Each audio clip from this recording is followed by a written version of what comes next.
kita pergi atau minta izin ke Kepala Dinas Penanaman Modal dan Pelayanan Terpadu Satu Pintu atau DPM PTSP.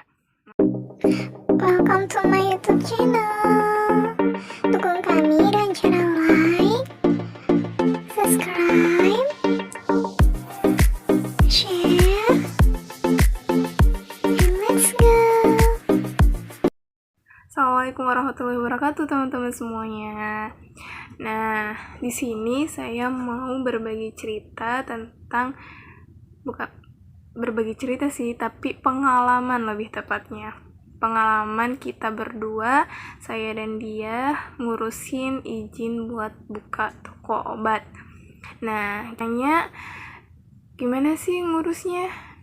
Kita harus pergi ke mana dulu, izinnya gimana sih, ribet enggak sih? Nah, jadi kita itu yang pertama pergi atau minta izin ke Kepala Dinas Penanaman Modal dan Pelayanan Terpadu Satu Pintu atau DPM PTSP.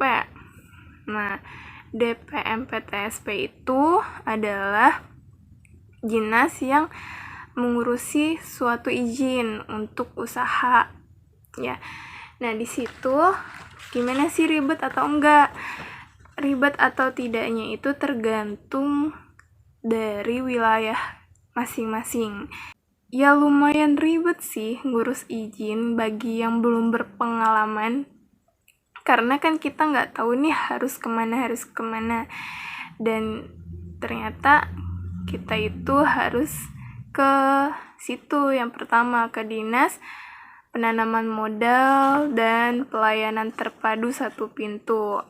Nah, di situ kita minta izin dan dapat formulir, yaitu buat buka izin toko obat. Apa aja sih syarat-syaratnya? Nah, di sini syarat-syaratnya buat buka toko obat itu yaitu 1, ijazah asisten apoteker, karena kan toko obat itu nggak pakai apoteker ya, pakainya asisten apoteker. Jadi yang pertama itu harus ada ijazah asisten apoteker, yang kedua itu harus ada fotokopi STRTTK-nya dari si asisten apoteker tersebut. Nah, yang ketiga, kalau kita sambil bekerja di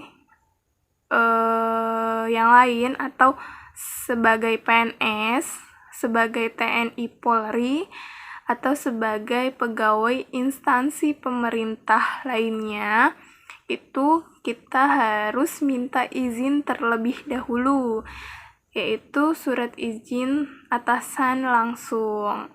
Itu yang ketiga. Terus yang keempat itu ada surat pernyataan dari asisten apoteker bahwa tidak bekerja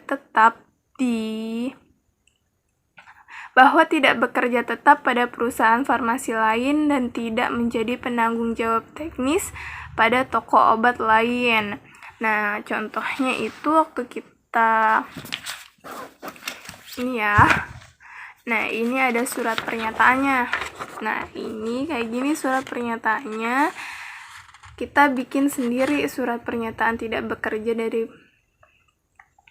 di perusahaan farmasi atau toko obat lain dari si asisten apoteker tersebut. Jadi kita yang bikin dan ditandatangani oleh materai yang 6.000. Maksudnya ditandatangani di atas materai yang 6.000 ya.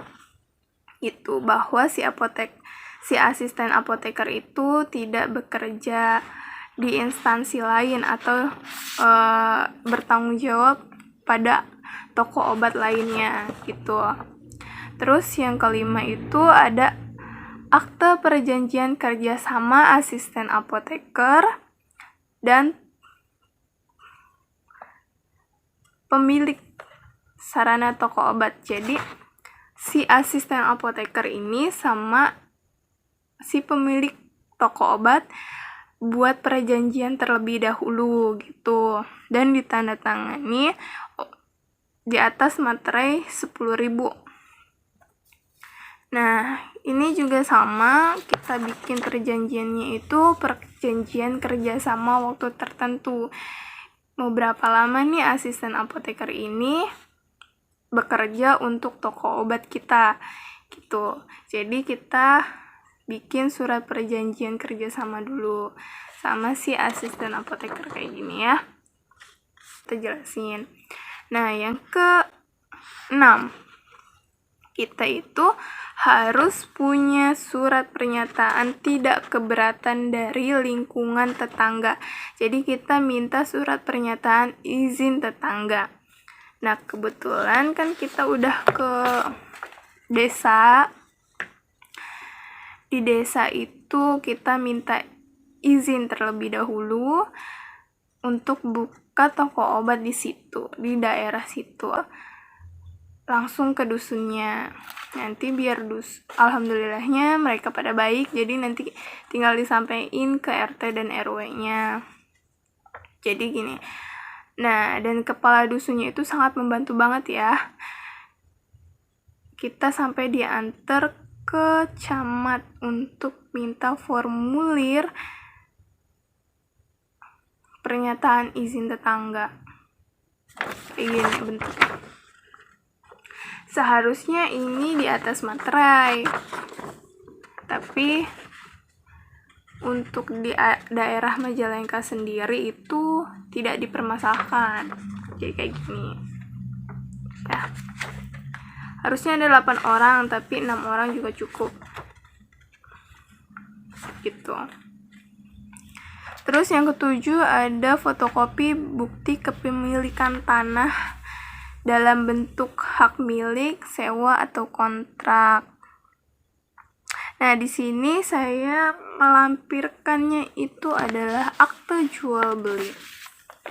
Akte jual beli jadi kita minta sama pemiliknya itu akte jual beli ruko tersebut gitu. Jadi kita mintanya akte jual beli dilampirkan. Terus yang ke-8 itu ada fotokopi IMB, IPPT, dan SPPL. Pilih salah satu saja.